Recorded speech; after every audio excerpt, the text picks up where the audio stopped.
Welcome to Hope with Jonathan. I'm Jonathan Traylor, a kidney transplant recipient. Based on my near-death experience with kidney failure, we now spotlight kidney patients' story, giving them a platform to express their personal journey with battling kidney disease, kidney failure, dialysis, waiting for kidney transplant, and much more. We share stories of hope right here on the Hope with Jonathan podcast.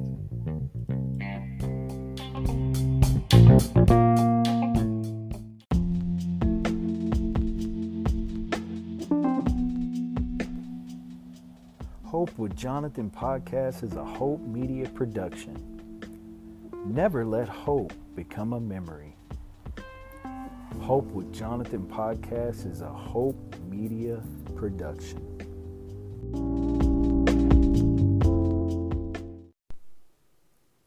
Hey guys, welcome back to the Hope with Jonathan podcast, and I'm your host, Jonathan Traylor. Hey guys, listen, on this week's episode of Hope with Jonathan, our show is dedicated all about dialysis caregivers, and it was a great podcast. We had Jimmie Bates, and Dawn is a care partner to Jimmie Bates, and she's a representative for Next Stage. She's an ambassador for them, and they do incredible things as a couple. They're kind of like a dialysis power couple, if you will. I mean, they're out, traveling and doing some really cool things with that. And they have a pull behind trailer.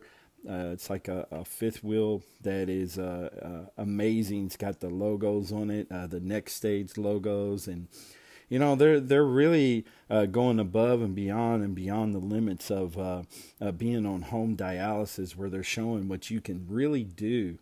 And I think it's awesome. You can live a normal life, as normal as possible while you're on dialysis.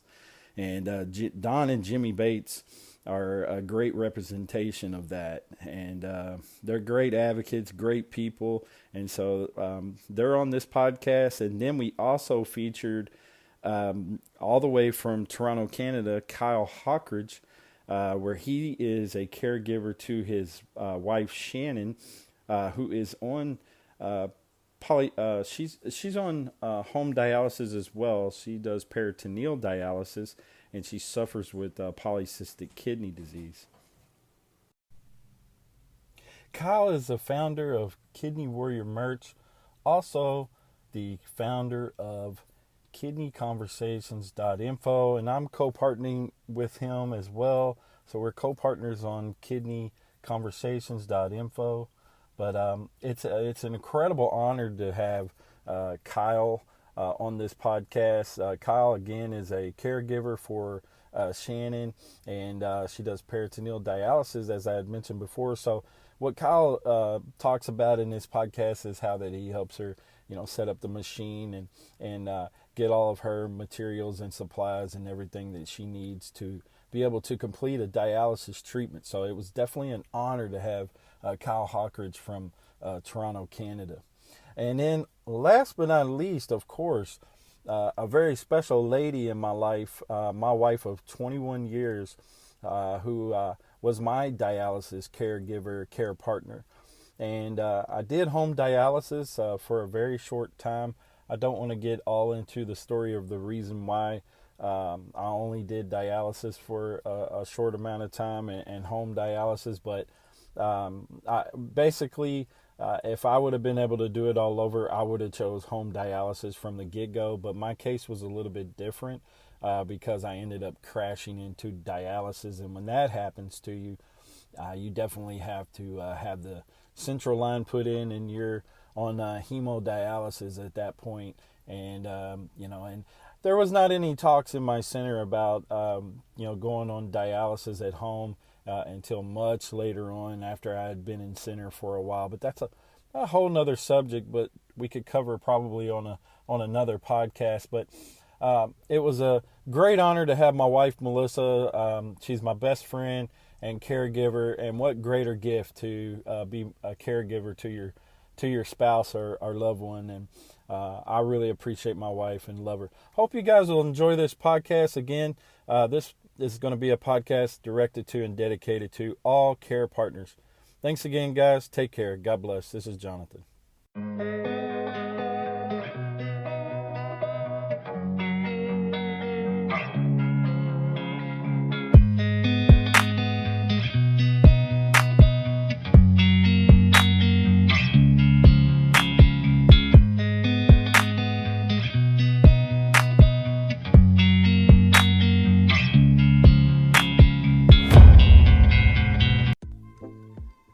Hey guys, this is Jonathan, the host of the Hope with Jonathan podcast. And hey guys, Hope with Jonathan now has a website, www.hopewithjonathan.com, where you can go over and find out where to follow us on all of our social media links, our podcast, our YouTube channel, and much more. Again, guys, for more information on Hope with Jonathan, you can go to www.hopewithjonathan.com.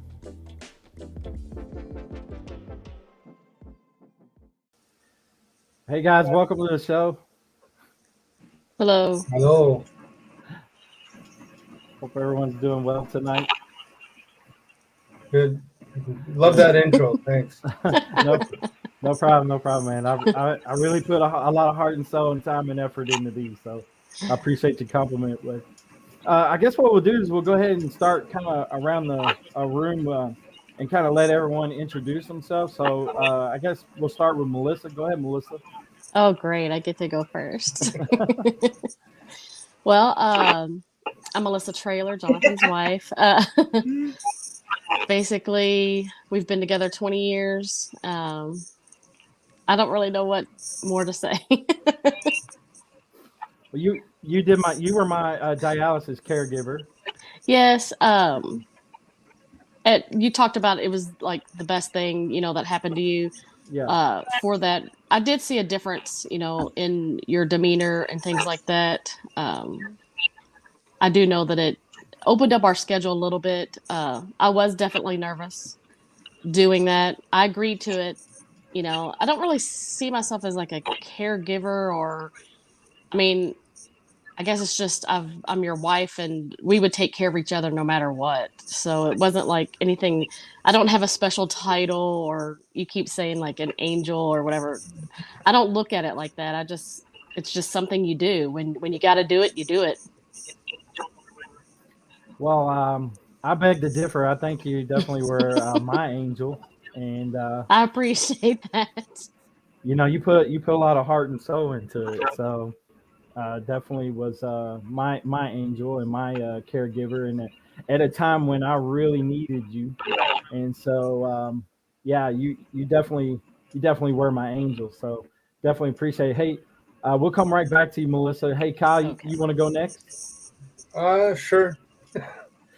So, as many of you know me, my name's Kyle from KWM, and my wife is a dialysis patient, Shannon, and she was going to be on with us. As you see, everyone else has their partner, but Shannon is currently recovering from COVID and can't leave the room. She contracted COVID from my son, so she's probably watching, but she's doing very well. So Shannon has polycystic kidney disease, and I have been her caregiver. But like Melissa said, I don't look at it as a caregiver either. When we all took our vows, it said in sickness and in health. So, and Don will probably tell you the same, that I just do it because that's what I need to do to be with her. So I don't look at it as caregiving, even though it is, but I don't look at it that way either. So I agree with Melissa.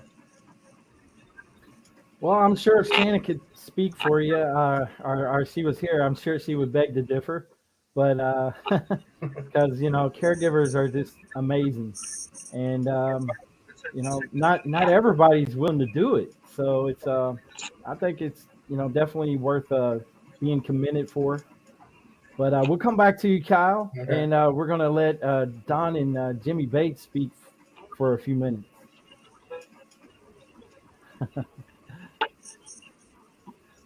You guys like to introduce yourself?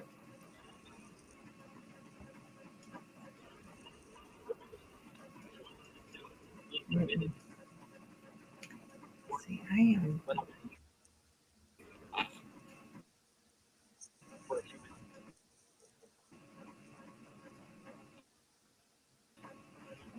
We're I having think a she's little muted, bit of Jonathan. a little bit of a feedback there. No, we can't really hear you.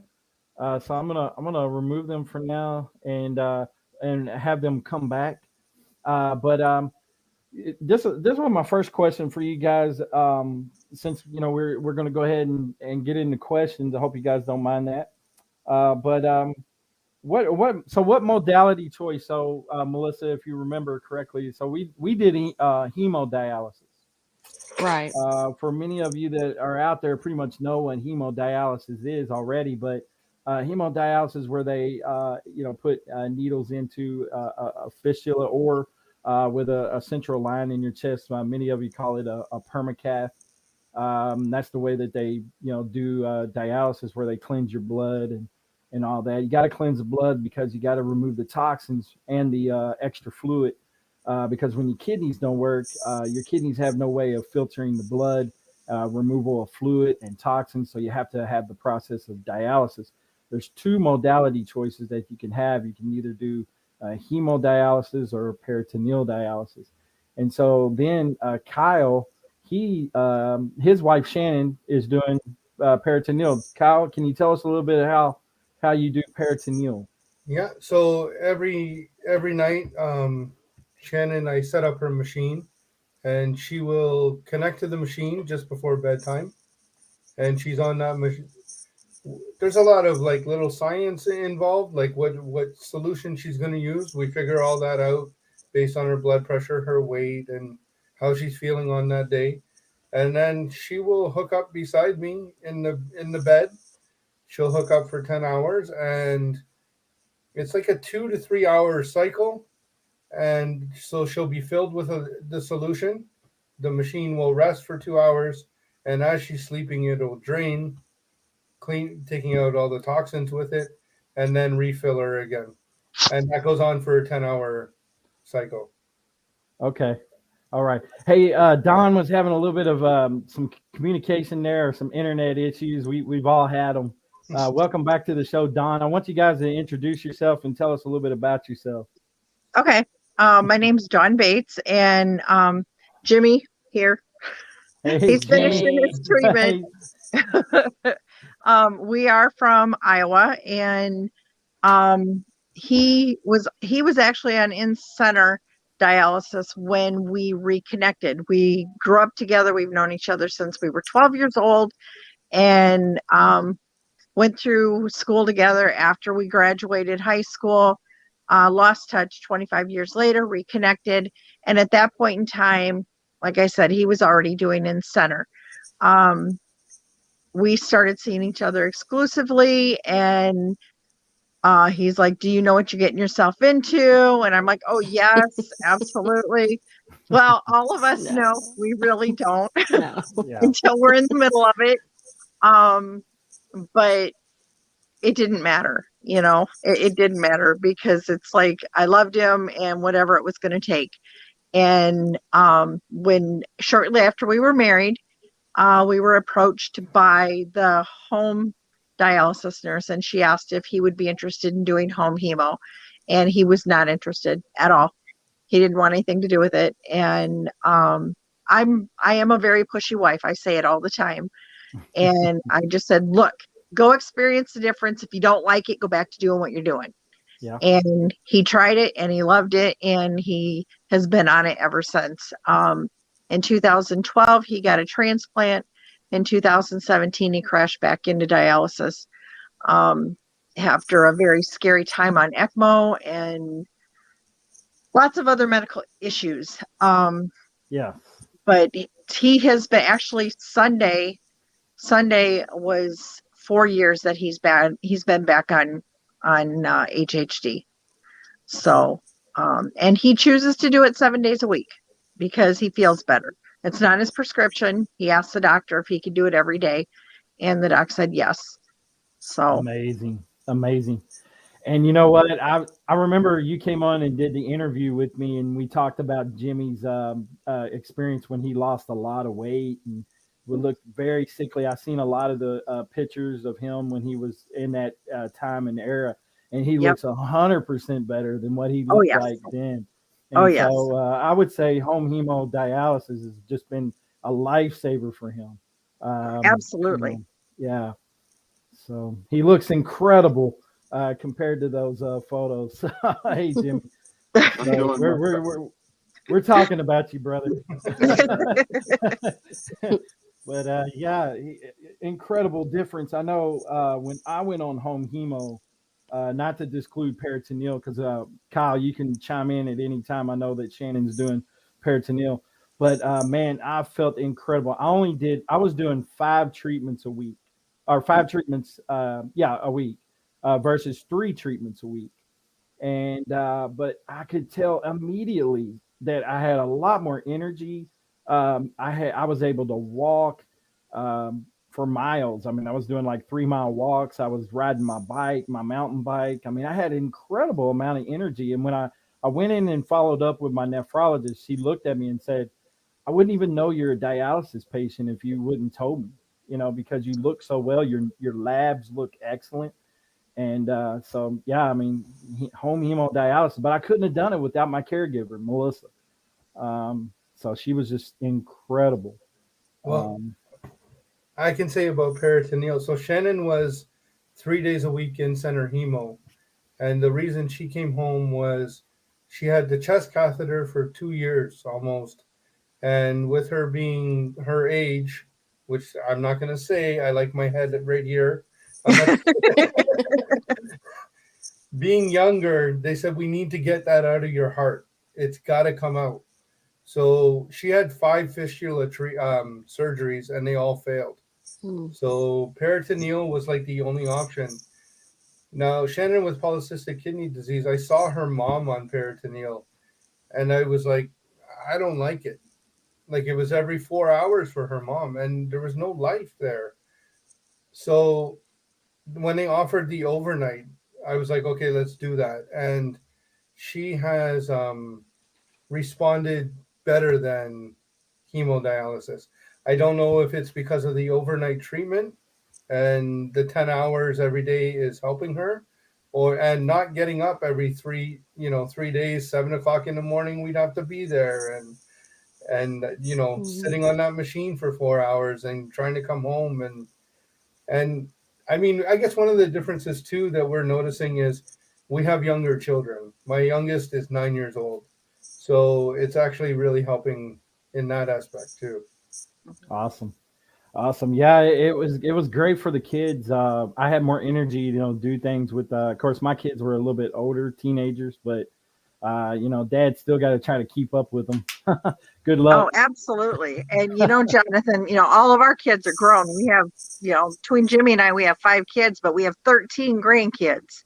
Oh, and that's a lot to keep up with. It is. And at the beginning of the pandemic, we were online schooling 2 of them and had a 2-year-old here with us. And so, yeah, he couldn't be tired. We needed him up and moving and helping out here. Sure. So, like I told Jonathan earlier today, it's like, there are some days Jimmie has his concrete shoes on and he's just kind of procrastinating. It's like, no, I don't want to get on today. Right now, I'm busy. He's enjoying life is what it is. Yeah. But now it's like the benefit for me as his care partner, and I call myself a care partner because I don't do it all. I do put his needles in, and we don't have a next to me, so I document everything. But other than that, he can do everything else. And awesome. So like today, I'm like, all right, here's the grocery list. These are things we need to have done before Christmas. See you, bye. And he was off and running. That's awesome. There was a day we had 15 minutes to get him from the center to home before he crashed. Yeah. Yeah. It's awesome to see you guys thriving with home dialysis and you being his care partner. That's awesome. Guys, listen, this is going to be for anyone, so just chime in at any time. What are some pros of being a dialysis caregiver? What are some pros? Anybody? Um, I'll go, I guess. You learn a lot about yourself. I mean, we've all done things that if you told probably any of us 20 years ago, 10 years ago, that you'd be doing with your partner, you'd be like, no way. Right. No, I'm not doing that. Like, it a good example, like when they're sick, sometimes you have to do certain things to help them out, and you learn more about yourself, and you learn more about what true love really is, I would say, because you just do it. I don't even think twice. I need this. I'm there, and like I mentioned, Shannon having COVID right now, it's been double duty for me because she's down and out, and to the point they wanted to send a nurse to her house, and I said, no, I got it. Like, don't expose someone else to COVID. I got it. If I get it now, I get it now, but I'm vaccinated. If I get it, I get it. And then my son went ill with it, so I had another patient to deal with. But Yeah. you just learn in yourself that you can do so much more. So you bring that, I know I bring that into KWM. I didn't think that I could start a website and help people and tell their story, but when you build off of getting out of your comfort zone, you learn that in yourself you can do anything that you want to do. And none of us do it to be on a show and get comments and stuff. No, Right. not at all. Right. We do it Right. with love for Right. our partners. Absolutely. Yeah, absolutely. I would do this regardless. I did do this regardless. The first time around, it was just Jimmie and I, and we didn't, because of all the HIPAA laws, we had no idea of anybody else who was doing it, because they couldn't tell us. And the more involved that we've gotten the second time around, I mean, the first time around compared to the second time around for me was like night and day, because the first time it was like, oh, he'll get a transplant, we'll have a normal life, and that'll be that. I mean, that's how stupid I was. And I don't want to say stupid. I wasn't stupid. I was uneducated. Okay. Yeah. And now it's like, I've had people say, well, if he's doing so good, why does he want a transplant? Well, because he wants to, and if he doesn't get it, he doesn't get it, but we're not really pushing for it either. This is in God's hands, and that's where we're leaving it. In the meantime, we're just loving life. And that's the best perspective to even think about that. You have to keep positive, because not every day is sunshine and roses. There are bad days, but you try to stay positive the best you can. Absolutely. And, like Kyle was saying, Shannon has COVID, and thank God she's at home. Jimmie and I in November both got COVID, and because he is compromised more than I am, and he had no signs, we thought it was a sinus infection. We thought it was a headache, and then there were a couple other symptoms that was like, we better get checked. Found out we had it. 24 hours later, I'm rushing him to the ER because he's just not himself. Nothing else. He didn't have a cough. He didn't have respiratory issues. He just wasn't himself. He was confused. And I took him in, and his oxygen was at 79. Like that's part of being a caregiver, care partner. You are so in tune with your partner that know something's not right. And awesome. I took him in. I sat there with him until we knew he was going to be admitted. And I left that hospital bawling, because that is like my biggest fear, is for him to be in the hospital, because it's always been, he goes in, I go in. I don't leave until he leaves. And that's how it's always been since 2009. We've always been in the hospital together, always. Awesome. And so I was a hot mess last month, I'm going to tell you that. But I have some really good friends that are very supportive that help me through it. Yes. Yes, and I that's totally understand because that person's just your, you're one person. So it's like when the other person isn't there, or if you can't be with them to help them, you feel totally lost. You don't know what Yes. to yeah, do. Yeah. yeah, They're and a an lot of extension of you. exactly. And Melissa, a lot of times, like, Right. and now in our marriage, she finishes sometimes my sentences and things that I forget about. She remembers. If I've lost something, it's probably in her purse somewhere or some, So Right. she's just, but like you said, you're so in tune with the patient that you just know something's not right. Yep. Well, So even even that's amazing. even what Don just said, like, I'm glad Jimmy's recovered very well. That happy for that. But with him being in the hospital, Shannon's in the other room, and what I wouldn't do to run in there and just give her a hug, Right. and I can't, Exactly. Right. right now. But that I'm lucky enough she's home, and unfortunately had the distance, but I feel your pain because Yeah. even when she was on in center dialysis, I would sit there on the Saturday morning for the 4 hours. Mhm. The Tuesday, Thursday, I had to work. I couldn't do anything. But those 4 hours right by your side, every appointment that I could make, I'm there. Yep. It's harder. I Mhm. have to get to work sometimes, and we do have a support system beyond me. But I want to be there every second, and I'm sure you guys are the same. Oh And yeah. I saw the comment, and thank you, honey. She put I'm Yeah. You know what? Shout out to Shannon McDonald, man. I know. I She's a miss really seeing sweet her lady. today. Yeah, she's a real sweetheart. So shout out to Shannon for watching. We also have Matthew Novelli watching, and shout out to Lou Ortiz. My man Lou Ortiz is watching.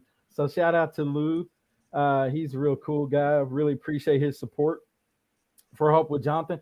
So, hey guys, listen, let's talk about some difficult things that you guys have come across while being a caregiver. What kind of difficult things have you came across? We talked about a few pros. What kind of difficult things?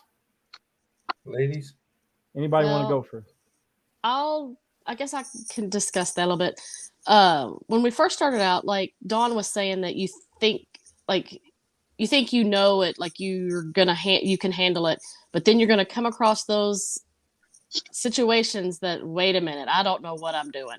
Mhm. But I'm glad I had a very good team of nurses that taught me everything they could in the month's time to do the home hemo, because we had several glitches in the in center while we were doing training, and whether like the machine would act up, just different things. And the second day of being at home, our electricity went out because of a storm I will in remember the that. middle of treatment. Yeah. And if it wasn't for those glitches that happened in center, and those were learning moments, I don't know what I would have done. Second day home, and I'm nervous enough just trying to do this on my own. And for me, the sticking of the needles was probably the most, I guess, stressing part of it. I can handle all the logging everything and when those beeps and the alarms go off, that kind of was scary. But for me, it was always to make sure I was sticking the needles properly. I didn't want to hurt him. But if it wasn't for my nurses, in fact, today I could go and talk to them, and they're just great inspiration to, you know, me, and I would hug their necks to this day. I would love to go and see them again. Yeah, our local DeVita was awesome. Like Yes, they were. they went to the extra mile. I mean, we even had our nurses her personal cell phone number that you would call if you had problems. Right. And You we didn't have to did. just you We didn't have to had just to. call DeVita. You could call her and Right. talk with her, which was I thought was amazing. And they never fussed because they got a phone call or anything. Now, Yeah, I don't know what we woke one of them up in the middle of the night, like 2 a.m, yeah, because we had a early late on. treatment and we had Yeah, some problems with the access. yep. I think it was your arterial, what venous or arterial was acting up, and I was, next stage couldn't help me when I called them. I'm like, I'm just going straight to my nurse. But one thing I want to say about my wife Melissa, just real quickly. So when this happened, like she said, the electric went out. my wife's training kicked in immediately, and she's like, "Okay, we got to do an emergency return of blood." I know. I don't And know. It just she like instantly I immediately, knew it. it was like Superwoman. She was like, "We got to do it. We got to do emergency." And we had just learned this like maybe a week or two before. I mean, we had just started doing our own treatments at home, and boom, the electric goes out. This rainstorm came out of nowhere. It never rains in South Texas, it seems like. And of course, the week we start dialysis, this thunderstorm from where it came in and knocked out the power a couple of times. And here I am in the last hour. I think it was like the last hour or maybe Yeah, you two had hours. 1 hour left. 1 hour left, and boom, and then she just went. I mean, her training just kicked in. It was amazing. It was phenomenal to watch because, like I said, we couldn't do it without a caregiver, without a care partner. Just amazing. And anybody else have anything they want to chime in on that? I noticed Dawn's. It looks like she's getting ready to disconnect Jimmie, so I'll He's go. disconnected. See, Watching Dawn. we even know what each other are doing. I knew she Yeah. was up to that. Right. But, Watching Dawn reminded me of a video that you took of me disconnecting you, and then you showed it on your Facebook page when you very first started all of that. I remember. I was like, Yeah, I was I have, embarrassed. I was like, I don't want to be on video. yeah. Facebook puts them in my memories, and I just recently seen some of those videos. So really cool.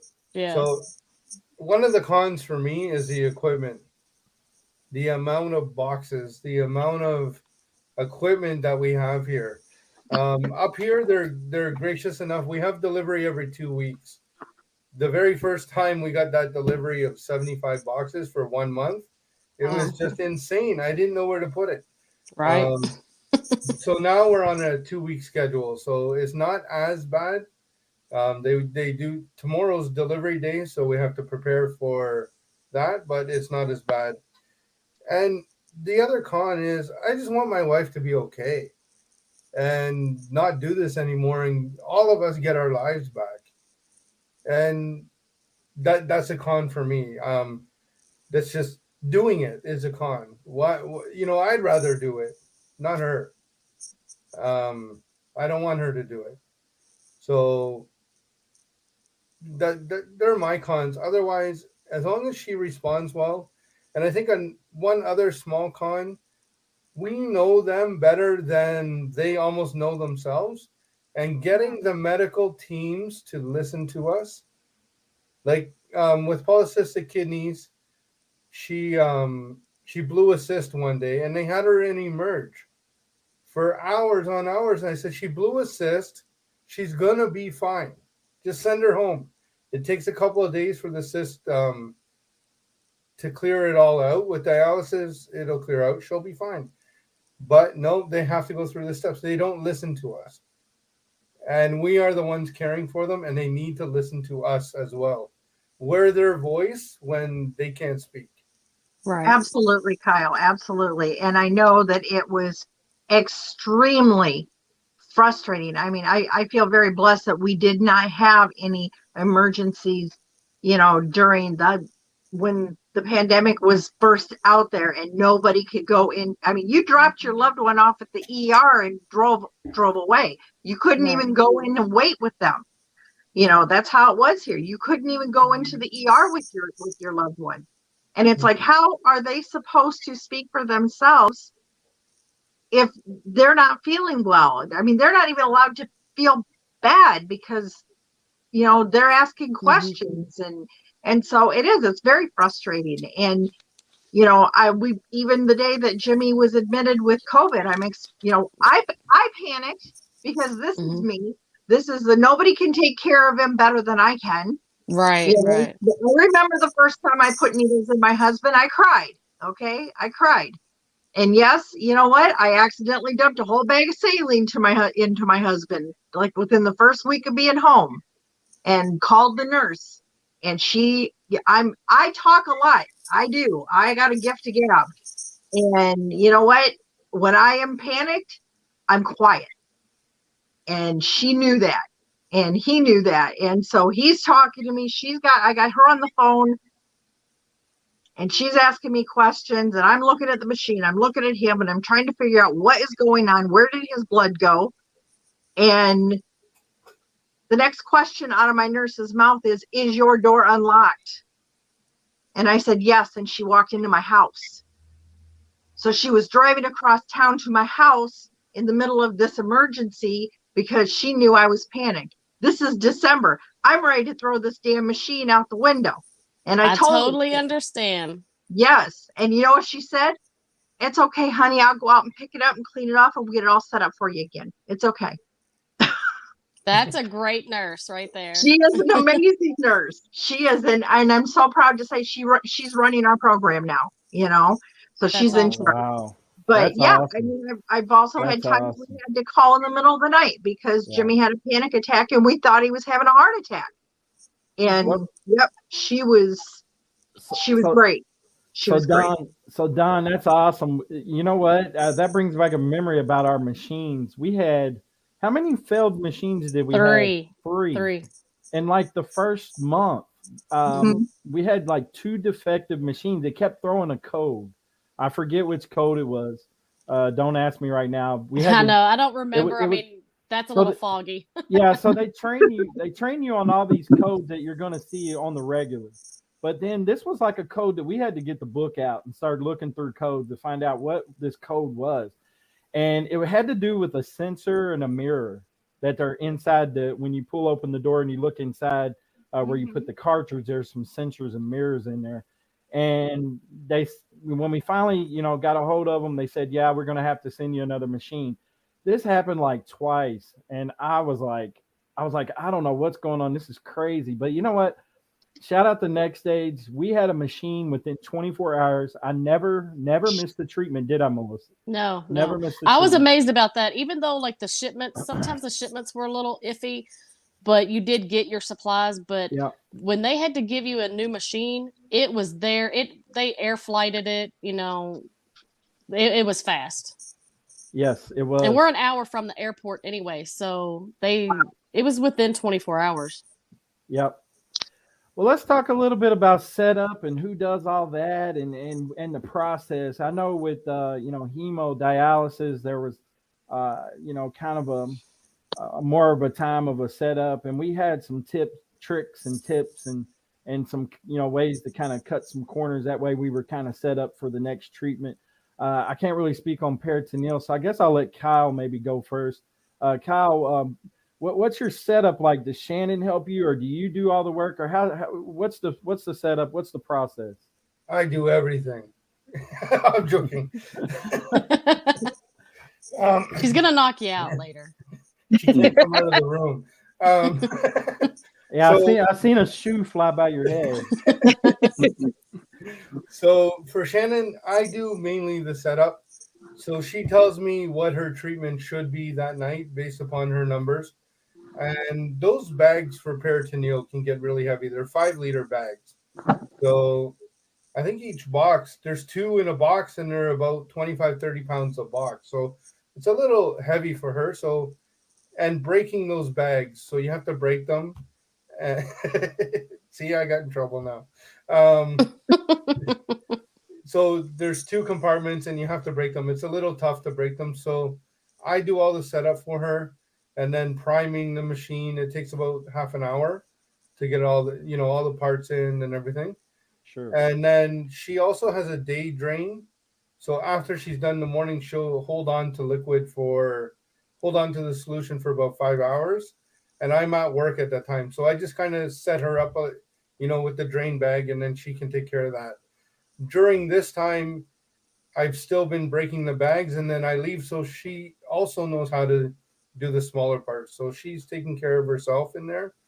And then cleanup, she usually does the cleanup and disconnects. Well, That's very interesting. I never learned anything about the peritoneal, but I guess because we chose, he was already on the hemo and he had the chest catheter and then got the fistula. It was just, an unsaid thing. We would just go straight to the home hemo. We never even thought of the peritoneal. But Well, that was due to the fact that I was an emergency case, and at that point, you have no option but to get the central line put Right, in your right. chest. You Yeah, didn't, yeah, I at didn't the really very have a. beginning. I did everything backwards, so don't pay attention to my story because I did everything backwards. I started with a near death experience.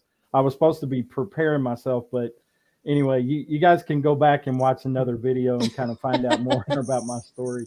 But But that just goes to show you, Jonathan, that every case is different. Every yeah, It is. Every kidney person, disease person, it's different. yeah, yes, it's yeah, very individualized. There are no two yes. that are exactly the same. Yeah, the common theme is kidney disease, and but you're right. Each story is very unique and to their own, which makes it really special and amazing. So, Well, Yep. each treatment is individualized too, because not everyone can do hemo, and then not everyone can do the peritoneal. I mean, it just whatever suits you the best for your Right. body. And it's forever changing because like I have a friend of mine who started in center, went to home hemo, transitioned over to PD, and now is back in center, you know, Mhm. okay, and And actually is supposed to be getting a transplant in March. So, awesome, and awesome. mhm. not only is each patient different, each country's different. Yes, Because I That's know true. that up here in Canada, we do things. We have different bags, different solutions, and we do things different. Like just for example, when I saw Dawn disconnecting Jimmie there, here we have to wear a mask and no gloves, where you had to wear gloves. And every time we touch something, we sanitize. They mhm. give us all the Yeah, sanitizer. So just that yeah, little difference of masking, and there's many things like with the work Jonathan and I do, I've met many in the US and up here in Canada, and there's so many differences just in how we do things. sure, Exact. sure. Even the training, Kyle. I mean, you can go from one center, and it could be they could all be DeVita or all be Fresenius, and the Yeah, training is different from one center to yep. the next. Yeah. Right. Always. Like and like I said in the early part of the video, they Melissa was sticking me about was it like the second or third day they had you in there putting the needles in me, right? It probably was about the third or fourth day that I watched them do it. I think for the first 3 days, Yeah, and then she says, you know, the best way to do this is for you to just jump in because I guess they knew I was apprehensive about the needles part of it, because I didn't want to hurt you. I yeah. just And they were still trying to develop a track because I had the buttonholes. right. They They were decided to they do the were buttonholes. yeah, Not you'd have to learn the two different types. I didn't learn just to stick the fistula in the different areas. They wanted me to stick to the one particular yeah, route. yeah. But in your case, it worked out. Not everybody can do buttonholes. Right, Right. right. That's true. And And I mean, in all the years that I've done this, I've even learned that, um, like Jimmie has buttonholes, but there's been times we've had to start a new site. Now, Yes. Right. the first time around, there is no way I would have even considered starting a new site on my own. Today, I don't even think twice about it. You know, it's, Right. yep, this is what we need to do. I look at his fistula. I'll take a picture of myself pointing at where I'm going. And I too have got the nurses, all three nurses' personal cell phone numbers. And I'll send them a picture and saying, we got to start a new site. This is where we're going. Yeah, that's and Um, awesome. here in Canada, they don't do buttonholes anymore. They Okay. really? don't even do them. Yeah. Wow. That's some new information. I Yeah. didn't know that, Kyle. They told Awesome. Shannon they don't do it anymore. Okay. Well, I've learned too that like when you and not I mean not even from our nurse, but just being around other people, talking to other people, is that putting, you know, when you put a buttonhole in, you don't want to put it all the way to that white tip. You don't want to go all the way to that. You want a little Yeah. bit of that needle sticking out a little bit because Yeah. otherwise you're going to make a hole bigger. It Right. Yeah. doesn't need to be bigger, and then you're going to have that bleeding around that site, and you don't want that. Yeah. Yeah. Back to your question about does the setup. So I actually helped Melissa do the setup with Hmm. the hemodialysis. When we would get the boxes and supplies, like Kyle mentioned, the boxes were quite heavy, and even at that time in my recovery, I would say from near death experience, I was still pretty weak. But that was part of my exercise routine. So every time we got a delivery, they would deliver. Sometimes the boxes were outside the door. And so, just a long story short, the guy would come from San Antonio, it was about an hour away, and he would literally leave the boxes outside the door. We live in an apartment. So I would have to bring the boxes in and kind of organize them. And my first delivery was like 74 boxes. So you can only imagine that wasn't all dialysate. There was cartridges, saline, and but my majority of it was dialysate because I did 5 bags per treatment. I didn't do the small. I didn't make batches.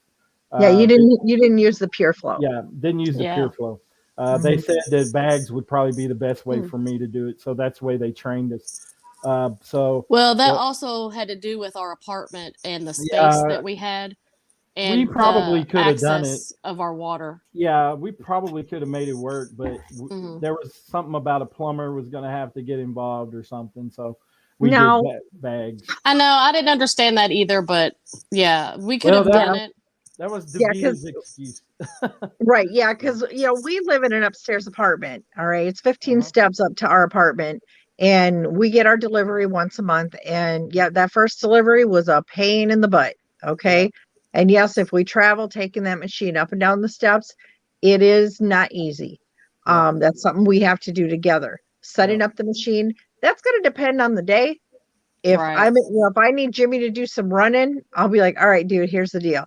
You go do this run and I'll set up your machine. yeah, But if I'm busy doing some work on my own, it's like, nope, your treatment, get it done.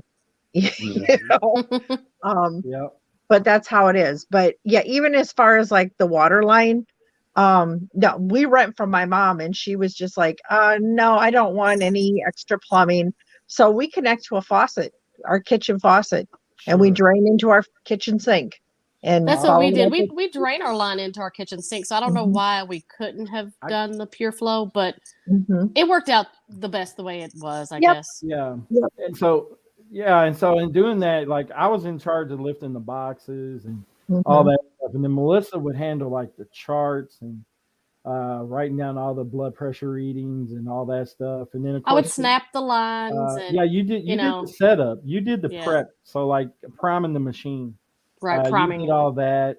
But you let me like deal with like the what was the saline or the heparin. So I had to get all that set out for you and all the little things like That's gloves. another thing. We had a little setup. You talked Yeah, about tips and tricks. That was yeah, something that you thought of. We used we used gallon size bags or like little quart size bags, and we prepped for like a whole week or 2 weeks worth of yeah. all of the little things That was needed, that wasn't the before original. I've seen treatment that. and after. I've seen that online somewhere or seen it from. It wasn't something that I actually created, but Right. that Well, was you something just I thought of seen. that. We kept them in a Yeah, basket, so you already knew to grab yeah. that bag for That pre-treatment, and Yep, post-treatment. yeah, yep. and that, and then I would actually get my bags out of the. I'd already tore them out and had my bags laying out for the next day, and we had bought an automotive cart. We went to what was it, Harbor Freight, Harbor Freight. and we bought this cart with rollers on it, and that way we could, when we were done with the machine, kind of push it out of the way into the corner and kind of just, that way it wasn't in the way, and it just made it more efficient for us. And on the bottom there was this like tray area, I guess they would use for tools or whatever you want to use it for. We used it for storage of our bins and stuff. We had little totes and Little stuff. plastic bins, yeah. So we had like our gauze and our alcohol swabs and all Our that stuff. syringes. Syringes and any of the supplies we needed were on that cart. And then we dedicated a closet to our dialysis, like dialysate and heparin and cartridges. I had a whole like hall closet, but even then, I still had them coming down the hall, and a few in the living room. And believe it or not, just to dismiss a myth, we have 2 cats here, and so the cats never clawed my dialysate or anything. They didn't bother my machine. They never really made. Melissa, I'm Well, telling the during truth. treatment, we always had the cats in the bedroom where you did your treatments True. in the living room. we did do that for precaution, but I mean, I'm talking about like when Oh yeah, they, during the day or whenever we yeah, weren't doing it. Yeah. yeah, they never climbed on my machine. They never bothered my machine. There's been so many people say, "Well, I have pets. I can't do home dialysis." That's not really true. You can. You Right. just, you know, Right. Kyle, you have a cat, right? Yeah. So when we found out, the day we found out Shannon was going to go on peritoneal, that door is shut 24/7, unless someone's going in or out. But we keep the cat out of that room. That's like a clean room right now. Mhm. So the pet doesn't go in there at all. It tries to sneak in there, but and has gotten in there, but otherwise no. The cat will not go anywhere in that room to keep it clean. Yeah. Yeah. We have a cat too. And it's the oddest thing because she knows when he's done. And about the time that machine winds down for that last time, she comes up to see him. Other than that, she leaves him alone. We used to have the first time around we had 3 dogs and 2 cats, and we had our daughter's Chihuahua, and that silly little dog, her place was underneath the blanket in Jimmie's lap. 2 treatments every time, Wow. every time. Yeah. But I wanted to go back to how well that as a care partner, as a caregiver, how well we know, the training that we've had. Mm-hmm. We were fortunate enough in June to go on vacation with another couple that does peritoneal. And so we're in North Carolina, 900 miles from home, and they're doing their treatment at night. We're doing ours during the day, and we worked it all out. It worked great. But one night, Jimmie's blood pressure, it was a hot day. We were out on the lake. It was humid. He didn't drink enough water. And his blood pressure bottomed out, like really bottomed out, like 53 over 30. It was low. And, amazingly, it all just clicks. When you do it for so long, it clicks. And he's like, you can just stop treatment. You can just take my needles out. I said, oh no, honey, I need access. And I opened up them white lines and dumped a bag of saline right into him. Yes. 15 minutes, I spiked another bag. 15 minutes later, he was fine. Yep. Right. He just needed that extra fluid. He needed that extra fluid. Yes. Yep. They used to do it to me all the time in center because they would pull too much fluid off of me. Yep. And usually about an hour before the end of treatment. And I got to a point with them that I knew it was coming on, and I would tell them. And sometimes they would listen, sometimes they wouldn't. Mm-hmm. And that's why one of the other reasons why I'm glad I went to home dialysis was because, sometimes they just wouldn't listen to the patient. Your body, what's fixing to happen. It's happened to you. It's happened to you too many times for you not to know. Like, oh man, my blood pressure is dropping. You better adjust something on the machine somewhere, or turn me off, or something. And sure enough, they'd have to throw me back in the chair because my blood pressure would drop to like 80 over 50 or something like that. And sure enough, But when Shannon was on hemo in center, it was her cheeks, and I said that's the window into her body. If they go white, you guys better get ready. And there was a few times I would call them, they'd be like, everything's fine. And I'd be like, no, get ready. She's crashing. And it's just, I know her. And you guys, I'm telling you how to treat her. Watch her cheeks. If they go white, get ready. Exactly. And it's interesting how that we as care partners, we need to educate them. Mm-hmm. Sure. And it's important. We need to advocate for our loved ones. We need to speak up and say, no. I remember when Jimmie was on ECMO and they were getting ready to put him back on his anti-rejection meds. And I told the head of the University of Iowa, I said, no, you're not putting him back on the mycophenolate. What? I said, no, I need to talk to his nephrologist at home. And of course, the nephrologist at home is like, Dawn, he's the head. I said, I don't care if he's Jesus Christ himself. Okay. I don't care. You're his doctor. You're the one we talk to. And he said he has to be on something. And I said, fine, he can be on the TAC and he can be on the prednisone, but he is not going to be on the mycophenolate. And he's done great. He's in fabulous. That's right. Yep, that's awesome. But yeah, sometimes it doesn't matter who it is. You just have to tell people straight and how it's going to Yep. be. And like you said, you're caring for him, so you know him best. And Kyle, same situation. Melissa with me. So I mean, Melissa's the reason why I'm even sitting here, because I was being a stubborn husband.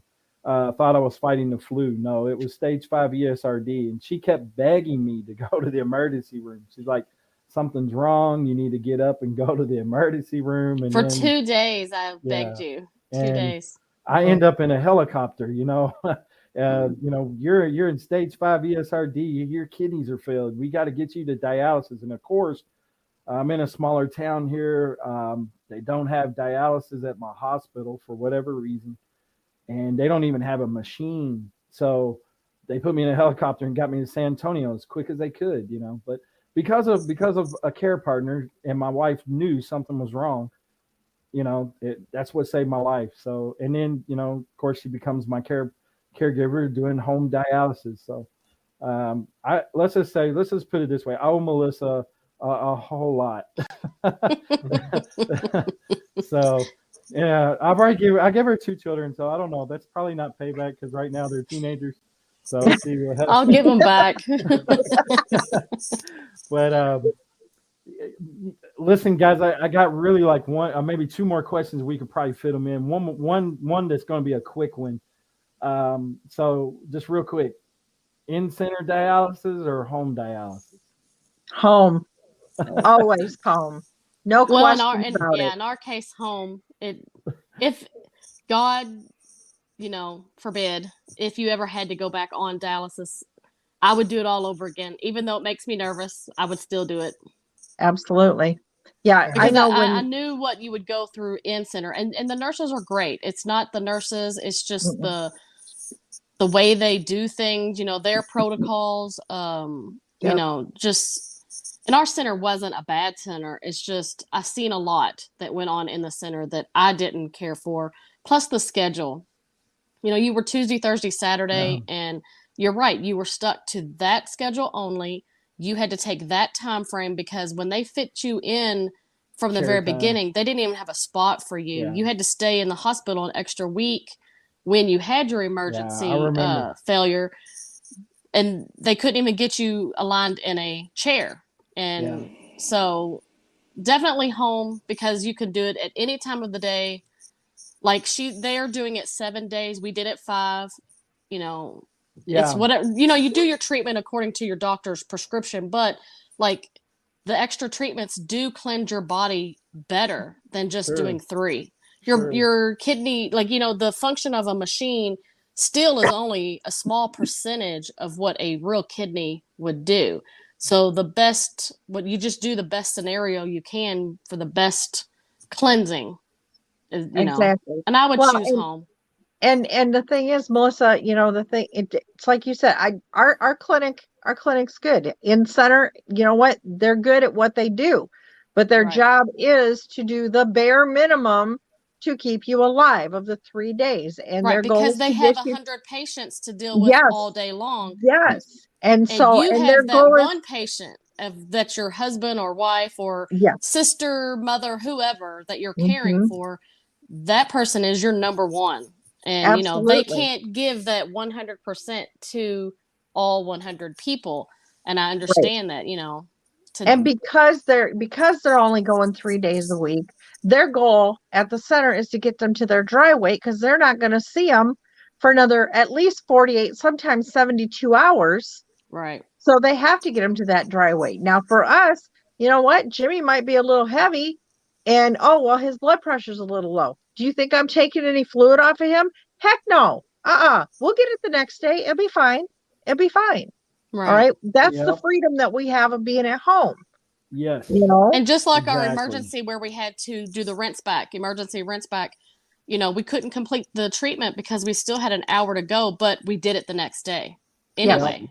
And then if you're in center, usually you would come in heavy because you got those, day or so in between, and you had to wait to get in. Especially the scary thing was like over the weekends for me, because I would have that hidden fluid that I wasn't mindful of. Maybe it was just something that I ate, because I was really good about the 32 ounces. I was on, limited to 32 ounces a day of fluid. But somewhere down the line, whether it was a salad I ate or something, I was getting a little bit of extra fluid. And I'd go in center and I would be a little heavy. So, you had to wait. And I didn't have those episodes when I had home dialysis, because I was able to go home and get a treatment. And we did a lot of our treatments at night when I was like watching TV. And it gave me a little liberty to be able to eat a little bit more of things that I enjoyed. I didn't go over abundance, but I enjoyed, like, if I wanted to have the slice of pizza, I didn't feel so nervous about it, because I knew I could jump on the machine and get a cleansing, and I was going to be okay. But at the same time, you were still very strict. Oh, I was. Yes, I was. But I'm just saying it gave me some liberty as far as on some things. I wouldn't even touch a piece of pizza when I was, in center. But home dialysis, I felt better about doing things. Everybody cheats. I mean, let's just be real. People cheat. They're going to go to the restaurant. They're going to go places. But it gave me that liberty, because I think our downfall was Mexican restaurants. We live in Texas. We live in Texas, so it's expected. It was the queso and the salsa. I admit. Absolutely. Well, I do know that the first time that Jimmie was on home hemo, that even before he got transplanted, we talked about it and said, if he got a transplant and for some reason he had to go back on dialysis, we knew we were going to come back to HHD. We knew that. And when he was in the hospital in ICU, just coming off of ECMO, knowing this is where he's headed, I'm on the phone with his dialysis nurse saying, all right, how soon can we get in there for a quick retrain? Because it's been 5 years. Right. And she goes, we'll cross that bridge. I've got things in the works. It's okay. It's okay. Yeah. And I felt very supported. So Kyle, did you have something that you wanted to chime in with the peritoneal? Because I know you guys just started the process. How do you feel? Would you go back in center, or you want to continue with peritoneal? You know what? Number one, I agree with in-home, but it's not up to me either. Whatever Shannon's more comfortable with. And I guess any other patient, like I can say as a caregiver, I love having her home and, doing it here. But if she's not comfortable here, I would let her go back to hemo. But I think if she could answer, and she probably will in about a second. Yeah, we'll see her comment here in a minute. Right. She's gonna pick home dialysis. It's much easier on her, much easier on our lives. But I think each patient has to weigh out their own lives. What works best for you and your family, and but home is much, much easier. Yes, it is. It's a lot of work and it's a big commitment, but it totally pays off. Absolutely. I mean, I've had people say, oh, I can't do it because I don't have any space. We live in a small place. It's like, okay, well, now after, October, guess what? I can come back and say, well, we lived in a camper for 2 weeks and had a week's worth of supplies. I love watching your videos. I was like, that's awesome. I want to be in an RV. And you know what? We were so excited about the whole doggone thing that guess what? We bought one. And next stage is wrapping it. And we're going out on the road again in the spring. That's awesome. That is amazing. Yeah. It's amazing to watch you guys, because you're just thriving and living life and doing things that some dialysis patients are probably amazed, because they think, I'm in center. I mean, how are they doing this? And so it's amazing to watch you guys. It's definitely a source of inspiration to watch you guys thrive and travel. Well, I got to add something on that. Being tied down to in center, it kept Jonathan from going to his dad's funeral, because they couldn't authorize it. His insurance hadn't kicked in well enough to go from state to state. It only covered him while he was in Texas, and he missed his own father's funeral. Oh my God. And so if he had done the home hemo, we could have taken our next stage machine with us. We would have made sure we had everything with us and drove it, to Kentucky. Right. That's where we're from. And I look back at that and like, the home dialysis, and I think even peritoneal, you can take your machine with you. So it's like that's the freedom. If you needed to do something, you can definitely make it work. Yeah, it's extra planning, but it's doable. Yeah, it was a tough blow. I mean, while I was fighting for my life in the hospital, my father was fighting for his too. He'd had a heat stroke. Then they let him go home, and as you know, once you have a heat stroke, you can have another one pretty quickly.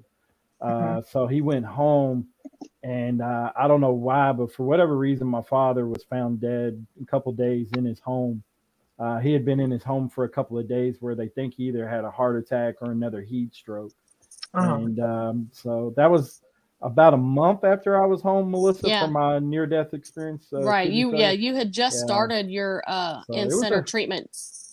It was a huge blow. And then the fact that I couldn't travel up there.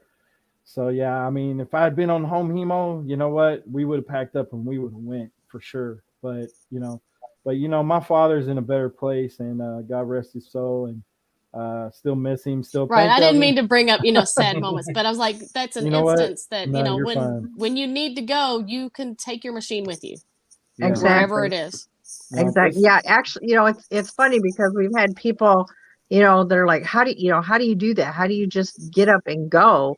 And, I was asked the other day, does your center worry about you? And I said, I don't think so, because the very first trip we took away from home, we camped in a tent and ran off a generator at a motorcycle rally with 10,000 people around us. Oh, wow. So, I mean, that's about as... I could see that. I could see that happening. That's about as rugged as you're going to get, right? Exactly. So, being in a camper, that's like paradise. Right. Well, listen, guys, we're over our hour, which is fine with me. We could talk about this all night, but we want to kind of bring it to a close. So the name of the show is Hope with Jonathan. So for those of you out there that may be considering possibly becoming either a home dialysis patient, whether you're going to choose hemo or peritoneal, or maybe you are considering becoming a caregiver, we want to give the guests here an opportunity to give you some words of wisdom, words of hope, words of inspiration. So I guess we'll start with you, Melissa. You want to? I'm always first. Basically, if you're ever considering it, the funny thing is, watch a YouTube video. You can learn a lot on YouTube. Google it. Do your research. That's your best thing. Like we talked about earlier, education.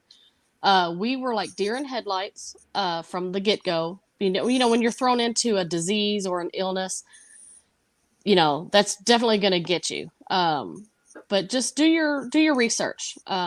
If it's for you, it'll work out. If you don't like it, there's always the in-center. But just ask questions. Ask your nurses, the doctors, anyone in the medical field that, within nephrology could help you make your decision. But definitely do the research. Dawn, you want to go next? Absolutely. Yeah, I couldn't say it any better, Melissa. You make sure that you have that information, because information is power. And the more information you have, the more you're going to be able to make an educated decision for you, for your loved one. And yes, being a care partner it's a big commitment. It is. And it's not all unicorns and rainbows. Right. You got your good days, you got your bad days. And I will tell you, I've had days that I've had to say to Jimmie, do you need to go back into center to remember how badly you felt? Of course, right. I don't think I could ever send him there because I would feel so bad. But send him to timeout. There he goes. Yeah. And that's another thing that people don't talk about is that, there is respite, where if that care partner needs that break, or if they're having surgery, or if something goes on, their loved one can go back into a center 3 days a week for that short period of time. Right. So that is an option, but it is a big commitment. And, for us, we wouldn't do it any other way. He'll never go back into center unless there's no other option. Awesome. Right. Kyle, you're up, brother. All right. No, I agree with everything the ladies have said. But in my case, I would say we are not the heroes of this scenario. The warrior, the person with kidney disease, you guys are the heroes. I call, we use the term kidney warrior, and I say we're the shield of that warrior in their battle. We're just the shield. We're protecting you from, doctors that don't know what they're doing, emergency room doctors that aren't nephrologists. We're protecting you from your machine, all those things. We're your shields. I think that is a better terminology than care partner. We are the shield of the warrior. And a lot of warriors carry more shields than one, because my 9-year-old's almost a better nurse than I am. So, but if you're facing this situation as a caregiver or as a warrior, reach out to us too. We can help. With KWM, Hope with Jonathan, the two nice ladies there, we know how to get in touch with many other caregivers too. Mm-hmm. I do think that we need to have something more caregiver support. I know up here in Canada, there's not a lot for the actual caregiver. It's mainly focused on the patient, which is right. Yeah, go ahead. I have to throw this out here, Kyle. I am a co-facilitator for a care partner group called Solace Alliance. It's on Facebook. We meet every other Wednesday. Like when I'm done here, I'm hopping on, and we meet cool. every other week. And there are people from all over the place. Okay. And so it I is didn't know about that, it's so for that's care good. partners. Yeah, it's for Yeah, care that's a good partners. idea, because there's all kinds of support groups for the actual patient, which Yeah. I've Yep. kind of listened in on Jonathan's support group meetings. I'm kind of in the sidelines, but yeah, that's a really good idea for caregivers to have their own support group, because support you may is want to crucial. vent about something that's happened through your day that you really can't vent to the patient because you don't want to scare them or upset them, but you can also get into touch with other people that are going through the same thing you're going through on the other side. You're the the caregiver side. And my biggest advice, if you are a caregiver or becoming a caregiver, is listen to your patient. Yeah. Because there's days that we have had plans with the little one to go to the park, and Shannon just doesn't have the energy. And yeah, it's upsetting. We wanted to do this family thing, but let's find something around the house now. You just got to be able to switch it off and move on to the next thing. And it works. And the more that you have patience with your patient, you're gonna do, your partnership is gonna do phenomenal, and you'll be good. And it says it takes 10,000 hours to become an expert in anything. Well, we're all experts now. So yes, we are. Yes, we are. Absolutely. I would add in to have patience with your patient.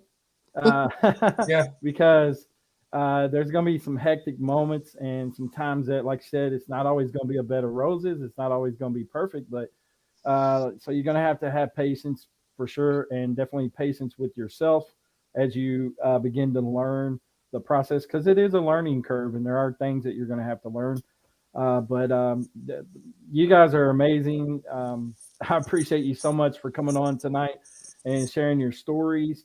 And information that we've shared here is just so it's worth its weight in gold, if not more. It's invaluable, and especially for those that may be considering wanting to be, either a caregiver or maybe considering going on home dialysis. And so I appreciate you guys coming on tonight. It's been an excellent show. Lots of great information shared. And hope Jimmie's doing good over there in the corner.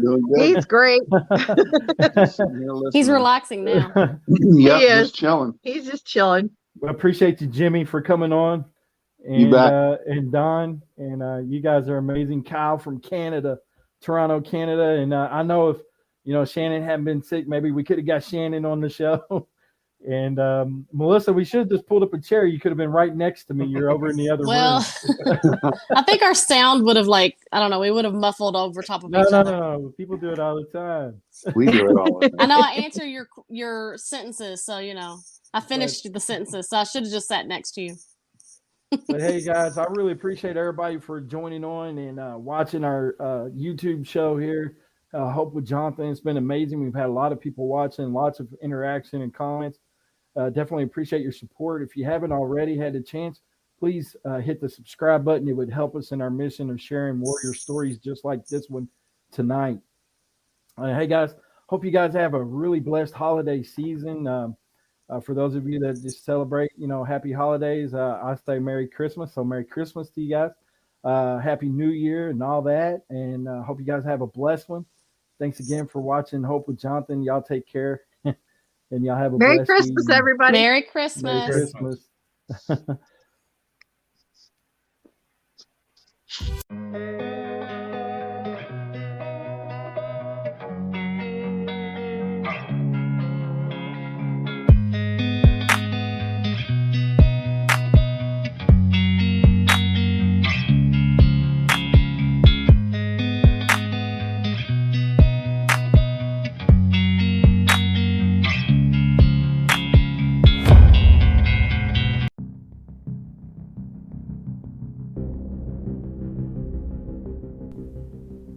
Hey guys, have you checked out Kidney Conversations, a new series brought to you by host Hope with Jonathan and KWM's Kidney Warrior merch, Kyle Hawkers from Toronto, Canada. Yes, it's a brand new series brought to you by us for you as the kidney patient. We're trying to inform, educate, and inspire by sharing and spreading awareness for kidney disease, dialysis, kidney failure, transplant, organ donation, and so much more. This is a brand new series, guys, brought to you by Hope with Jonathan and Kidney Warrior merch. What we're going to do is post weekly on our pages across social media. Right now it's Facebook, Instagram, and Twitter. And then on Friday, we'll be releasing an informative video over on Hope with Jonathan. Check it out, guys. KidneyConversations.info.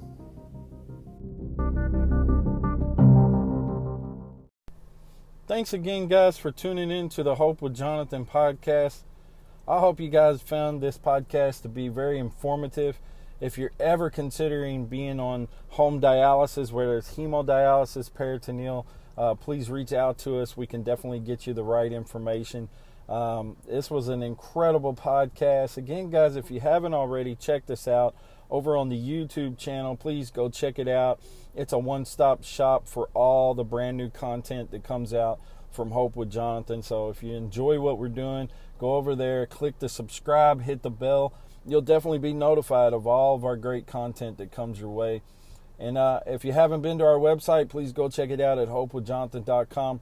Thanks again, guys. Stay blessed out there. Stay safe. Remember to spread love and take care of your kidneys. God bless you. This is Jonathan.